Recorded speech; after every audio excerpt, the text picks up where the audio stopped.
Okay, let's dive into this. Welcome everyone to today's explainer. If you've ever tried to seriously expand your vocabulary, you're probably way too familiar with the struggle. You end up staring at these super long, incredibly dry lists of words and definitions, basically just crossing your fingers and hoping they magically stick in your brain. It's tedious, right? Well, today we are going to flip that whole process entirely on its head.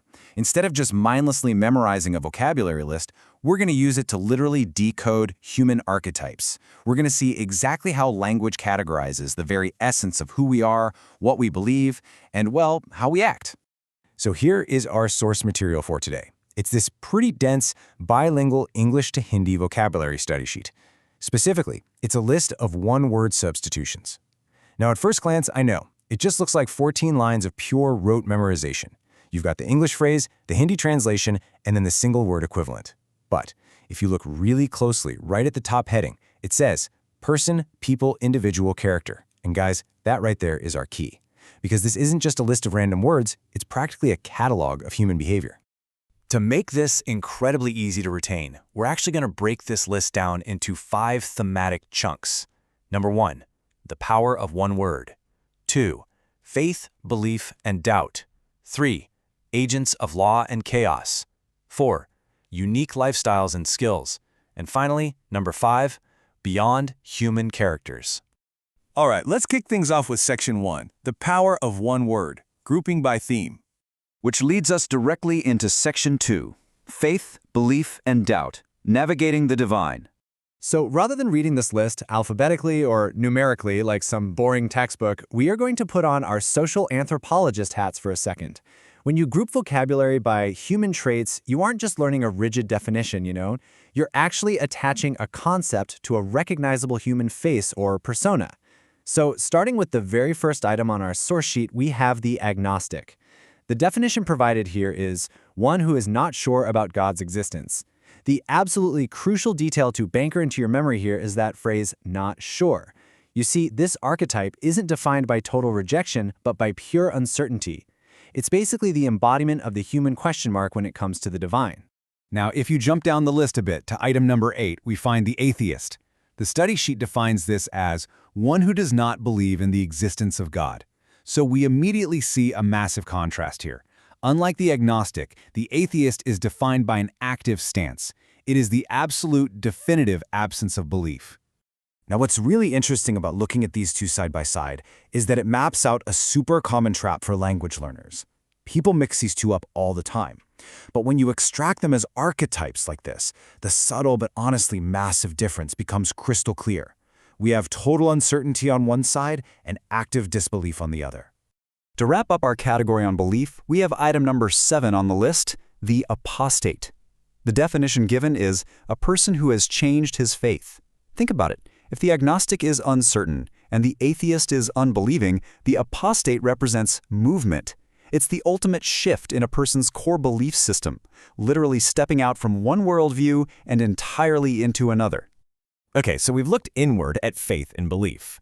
But what happens when we turn our lens outward? Like, what happens when we categorize people not by their relationship to the divine, but by their relationship to the actual rules of society? Let's explore that in Section 3, Agents of Law and Chaos, Rule Keepers and Breakers. First up, the peacekeepers. Item number 9 on our list gives us the arbitrator. This is defined exactly as a person appointed by two parties to solve a dispute. In the grand, messy theater of human archetypes, the arbitrator is the ultimate neutral ground. They're basically the human embodiment of compromise and conflict resolution. But, they definitely aren't the only rule keepers on our list. Take a look at item 5, the auditor, which is defined as one who makes an official examination of accounts. This is such a fascinating comparison. We have two totally different types of official rule keepers functioning side by side here. The arbitrator solves human, messy, interpersonal disputes, while the auditor maintains order through the strict, totally objective examination of numbers and financial accounts. They're both agents of law and order, just operating in completely different spheres. And this brilliantly illustrates the sheer range of our source list, because literally just one line below the auditor, at item 6, we find the exact opposite end of the societal spectrum, the anarchist. The definition reads, a person who believes in or tries to bring about a state of lawlessness. I mean, wow. We jump directly from the meticulous examiner of accounts straight to the absolute champion of lawlessness and chaos. And believe it or not, the list gets even more specific when it comes to chaos.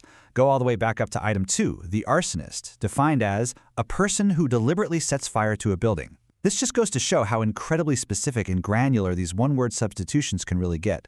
We're not talking about just a general troublemaker here. It's a highly specific, dangerous type of chaotic rule breaker whose entire defining characteristic is destruction by fire. So, we've covered faith and we've covered the law, but humanity is obviously vastly more colorful than just those two pillars. So how do we describe people based on completely unique personal traits, or specific physical skills, or just super unconventional ways of living? That brings us to Section 4, Unique Lifestyles and Skills, the Ways We Live. Here is a massive lifestyle contrast hiding right there in the text. Item number 10 gives us the ascetic, one who leads an austere life. This is a character defined by extreme self-discipline and denial. But if you drop down to item 13, you find the bohemian, an unconventional style of living. By comparing these two directly, we really lock them into our memory. You've got the strict, rigid life of the ascetic directly opposing the free-flowing, boundary-pushing life of the bohemian. Then we have item 3, the amateur. The source defines this beautifully, actually.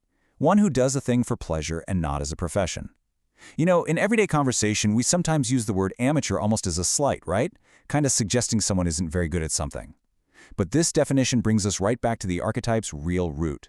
It's a person driven purely by joy and passion, completely divorced from any financial or professional obligation. And moving from lifestyle choices to physical capabilities, we have item 4, ambidextrous, which is defined as one who can use either hand with ease. It's kind of fascinating that right in the middle of all these complex psychological and sociological profiles, the list throws in a purely physiological trait. It's a great reminder that human character is defined by our bodies just as much as our minds. Now for Section 5, Beyond Human Characters, the list's quirks.